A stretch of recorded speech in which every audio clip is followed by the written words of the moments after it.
Tanta investigación, investigamos la chicharrita desde el año 91.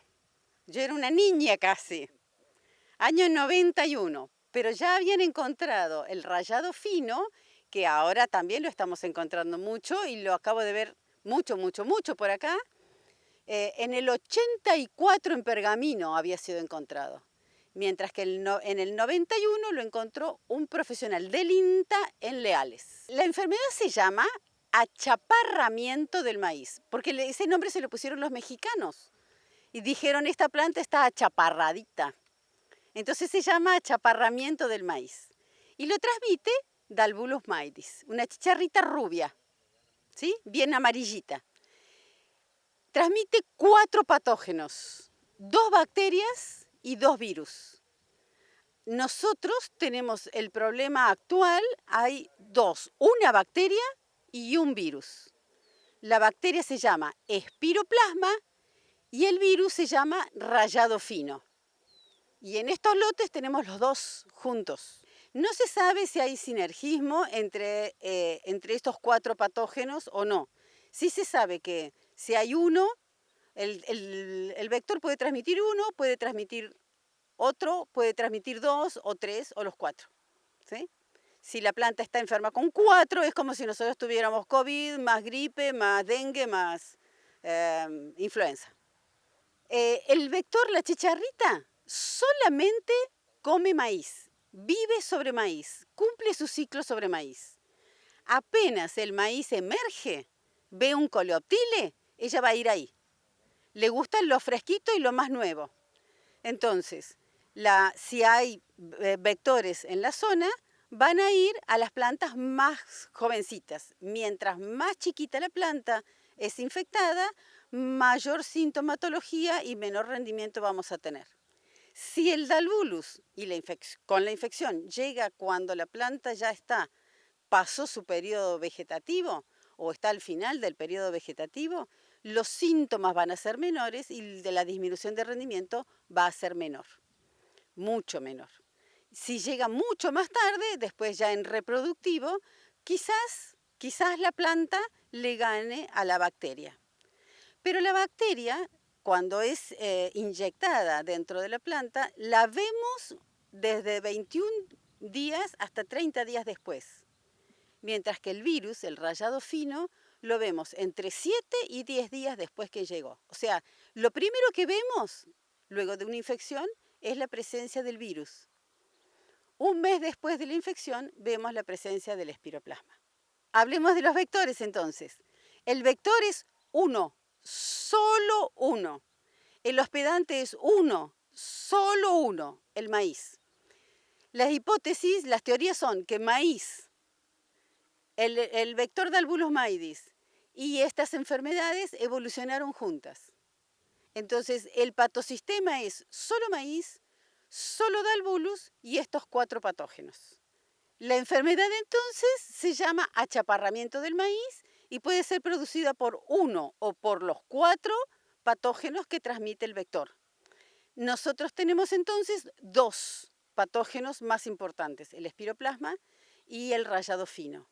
Los 2 hacen mucho daño. El rayado fino lo vemos desde el principio. Vemos ya a la semana, a los 10 días, vemos que está enferma, que la planta se achaparra, se queda cortita y vemos un rayado finito. Efectivamente se ve bien finito el rayado. El espiroplasma lo vamos a ver cuando vamos a buscar el grano. O quizás lo vemos antes en R3, R4, cuando la planta se puso roja.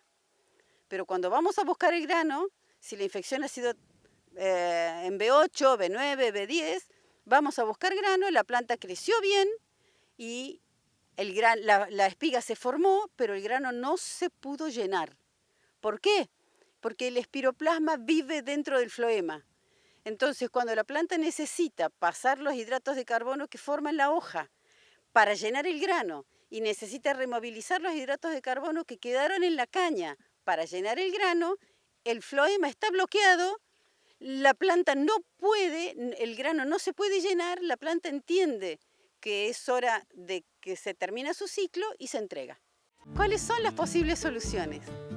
Bueno, Hace poco escuché que tenemos que pasar de una producción de productos, con productos, a una producción de procesos. Tenemos que usar la cabeza. A partir de ahora hay que usar la cabeza. Tenemos distintas alternativas, distintas medidas posibles para combinar, para hacer una estrategia para cada ambiente. Necesitamos una estrategia para cada ambiente.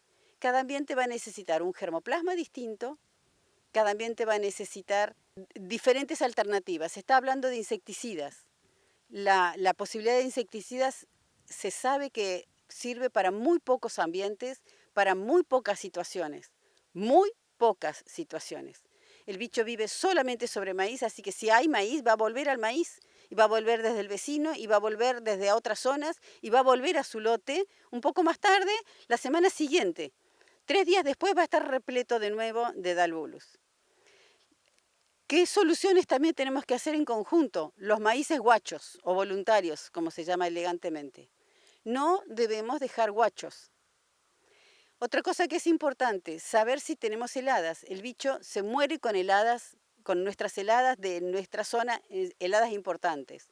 Hemos tenido 3, 4 campañas con poca helada, cada vez menos heladas. Eso permite que el bicho sobreviva todo el invierno hasta que encuentra en la primavera un nuevo maíz. Va a quedar viviendo en cualquier lado, en los alepos, en el trigo, en gramíneas, en cualquier lado esperando que aparezca un maíz. Entonces el maíz de Doña Rosa, que sembró en agosto, el maíz del tambero, que sembró temprano, el maíz de los círculos de riego, que se hace temprano, el maíz de los semilleros, que se hacen tempranos para hacer las nurseries, todo eso es lo que hace multiplicar a la población del vector. A partir de ahí, la población del vector va a ir creciendo toda la campaña, cada vez más, cada vez más, cada vez más, cada vez más, hasta que llegue la helada. Cuando llegue la helada, se muere la mayoría de la población y sobreviven las hembras que están infectadas y que tienen huevos. Esas hembras pueden pasar sin comer y solo con agua durante 3 meses.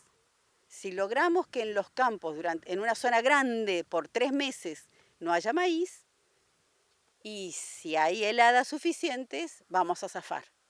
Me preguntaban, porque estaban preocupados, los que hicieron silo. Las enfermedades de las plantas, la gran mayoría, no produce enfermedad a los animales ni a los humanos. O sea que si nos metemos al maíz con espiroplasma, si comemos maíz con espiroplasma, no hay ningún problema. O con virus, no hay ningún problema. No hay para dárselos a los animales. Sí vamos a tener mucho menos materia seca, vamos a tener mucho menos grano, pero no hay ningún problema para comerlo, ¿sí? Ninguno. Para la campaña que viene entonces, primero, germoplasma.